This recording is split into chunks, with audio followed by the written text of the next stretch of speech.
ceramah Anies Baswedan yang dilakukan di Masjid UGM beberapa waktu yang lalu itu cukup viral dan membuat pergunjingan publik yang tidak berkesudahan. Karena dalam ceramahnya itu, Anies dinilai menyinggung Prabowo Subianto sekaligus menyinggung Jokowi terkait dengan isu-isu politik yang cukup strategis. Nah, mari kita bedah satu persatu.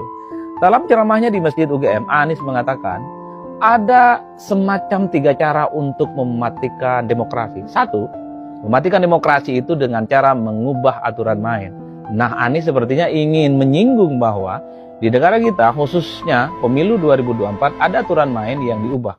Tentu melalui putusan Mahkamah Konstitusi, dan itu terjadi di era Pak Jokowi jadi presiden, di mana seseorang yang tidak cukup umur terkait dengan calon presiden dan wakil presiden, tiba-tiba bisa maju dan kemudian memenangkan pertarungan. Itu yang disebut oleh Anies sebagai cara untuk mematikan demokrasi. Ketika Anies bicara ini tentu yang dituding itu adalah Jokowi, bukan presiden yang lain. Yang kedua, cara mematikan demokrasi itu adalah menghilangkan atau mengeliminasi para kompetitor dan para pesaing. Jadi para lawan-lawan politiknya itu disingkirkan. Tentu Anies ingin bercerita tentang dirinya yang tidak bisa maju di Pilkada Jakarta 2024. Padahal Anies adalah sosok yang popularitas dan elektabilitasnya paling mentereng sampai Sidratul Muntaha. Tapi semua partai politik itu memang tak satu pun yang rela kemudian memberikan dukungan politiknya kepada Anies Baswedan. Even Nasdem, even itu PKS, even itu PKB yang sempat bersama di Pilpres.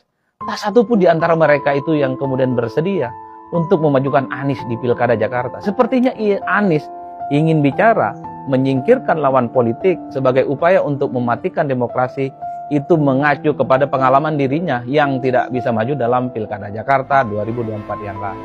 Yang ketiga adalah menjadikan wasit sebagai pemain. Ini tentu Anies secara transparan bagaimana sebenarnya penyelenggara negara, dalam konteks ini KPU dan Bawaslu, bisa dikendalikan dan dikontrol oleh kekuatan-kekuatan politik luar biasa untuk memenangkan kompetisi politik.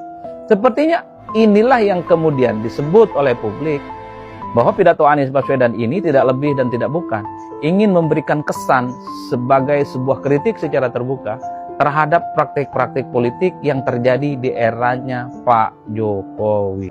Jadi wajar kalau kemudian potongan-potongan bagaimana pidato Anies Baswedan di Masjid UGM itu per hari ini viral, dan kemudian itu menjadi pergunjingan, dan tapi banyak juga yang menganggap Anies ini seakan-akan belum move on karena dirinya saat ini tidak menjadi pejabat publik apapun.